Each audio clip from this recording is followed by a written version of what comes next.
welcome to episode 5 of Illustrator for Noobs. And for the next 5 episodes, we're going to be working towards creating an icon or avatar similar to this. Those of you who know me know that I really am a bit steampunk style obsessed at the moment, so I love cogs. But I thought it'll be a really good way of using the tools that we've already learned and also adding some new ones into making one design together. With these new episodes, we're going to be showing things like, you're going to learn like gradients, blurs, rotate, all that sort of fun stuff. So let's get on with it. I think what we'll do is we'll leave this as an example so we can refer to it, and we'll make a new layer and work on that one. So go down to the bottom of the layer, layers menu thingy. There's a bit that looks like it's got a piece of paper with the bottom folded over, bottom corner, so just click on that. That makes a new layer. We're going to lock this so that we can't, change things by mistake, and also make it invisible by just clicking on the eye. So now we've got our layer 2 palette. Make sure it's selected, so, well, you couldn't do anyway because it's locked. Layer 2 palette, we're going to start off by making the cogs. Circle, shift, perfect circle, center of shift alt to make a concentric circle. What I want to do as well, you can see here you've got 2 different types of cogs, so we're going to make those 2, and so what I want to do is I want to duplicate this.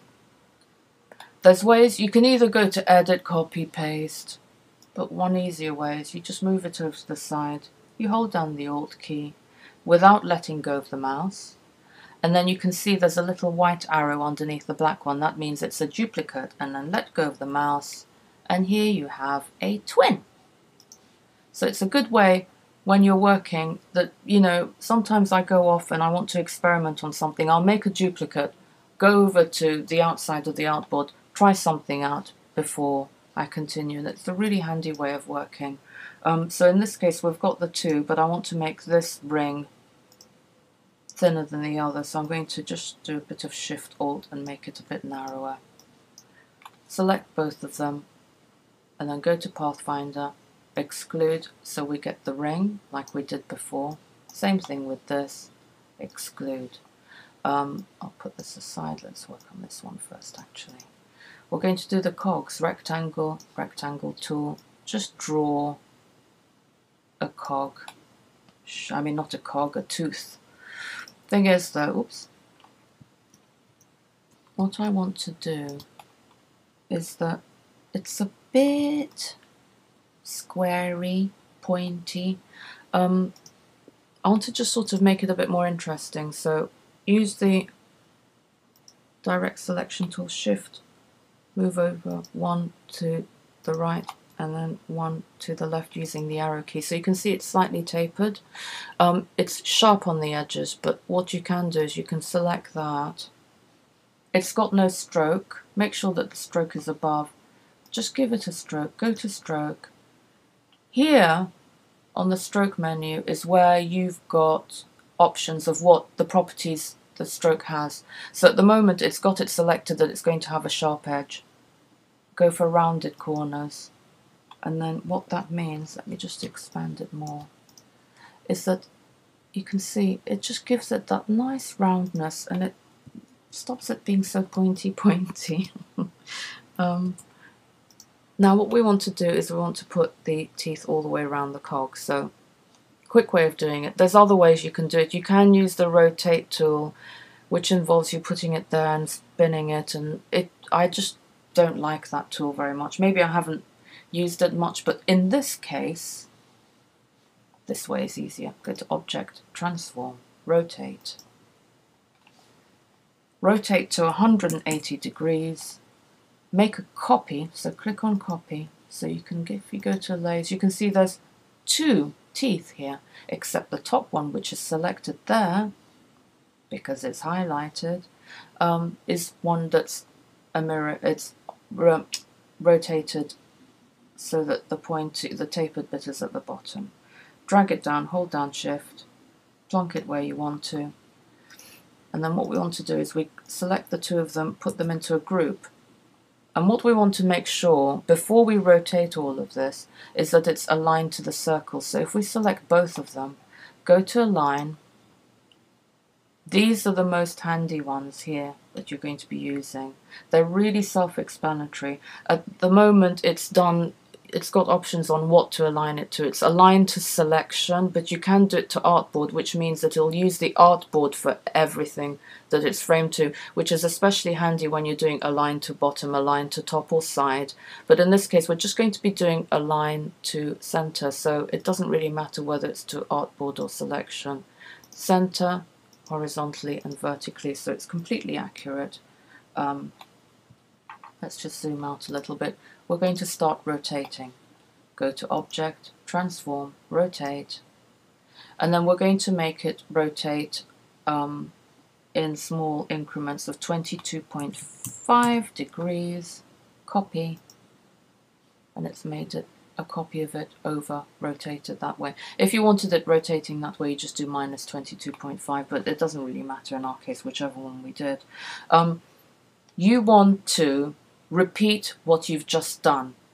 You can either go Object, Transform, do it again and again, or you can do Command D or Control D if you're on a PC. Every time I say Command, if you're on PC, it means Control. And then just hold down the Command key and just keep pressing D. And you have duplicates, and that is such a quick and easy way of making a cog, or something where you're just repeating the same process over and over. I want to make it into one shape. Go to Pathfinder and then just do Unite. And so it's one piece. So that's our first cog. Second cog. Going to do the same thing. Maybe in retrospect I should have made a duplicate of the cog, but you know what? It doesn't really matter, because in a way it's sort of nicer when it's slightly different to the other one. So we'll do the same thing, repeat the same process. Shift to the left and to the right, make it tapered. Then we want to make sure that it's got a stroke. Go in, put in the stroke, make sure it's rounded on the corners. Then we want to duplicate this object, transform, rotate 180 degrees, copy, drag down to the bottom, holding shift to align it, plonk it down where you want to, group the two, create a group, that way with Control or Command G. Now we want to align it, go to Align, Center, Center. So there we have our first one. We go Object, Transform, Rotate, and then this one, we're not going to make it 22.5, we're going to make it 30. Copy, Command D, D, D, D. Sorted. Now all that we need to do is put in the spokes. So you can just draw one roughly. It doesn't have to be accurate, really. I mean, normally I'm really anal about these things, but you can do if you want to measure it, but otherwise it really doesn't matter in this case. I haven't aligned it to the center, so I'm going to select. Do you know what I've realized?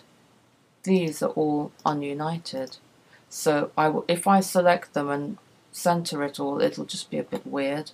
So what I'll do, and this is very handy, I'm going to padlock this. So when I select these, because I want to unite those, it won't select this because I've padlocked it. So it's a really handy way of doing things when you've got loads of things happening all at the same time. You can say, I don't want this, I don't want that. Pathfinder, and there we have that as one piece. Unpadlock, align, center, center. This we want to rotate, object, transform, rotate 60 degrees this time. Copy, Command D, and here we have the basis of the cogs. I'm just going to make it into one shape again.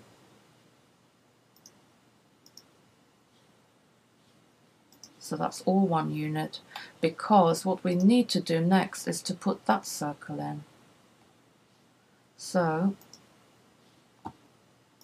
we'll go create another circle. Doesn't have to be in the center, as you already know. We can sort all that out later. And then, oops, I probably want it roughly like that. Select the whole lot, align center, center. So this way, doing it, we've got these two. What I'll do is I'll donut it now, exclude.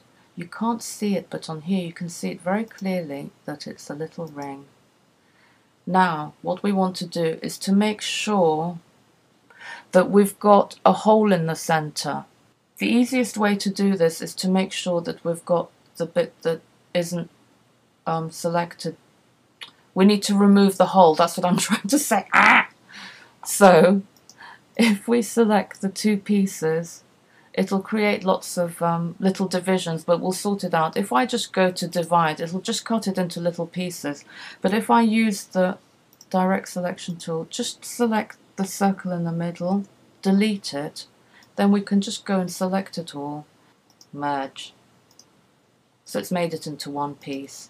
What we're going to do is the other bits we can simply just make circles as and when we want them.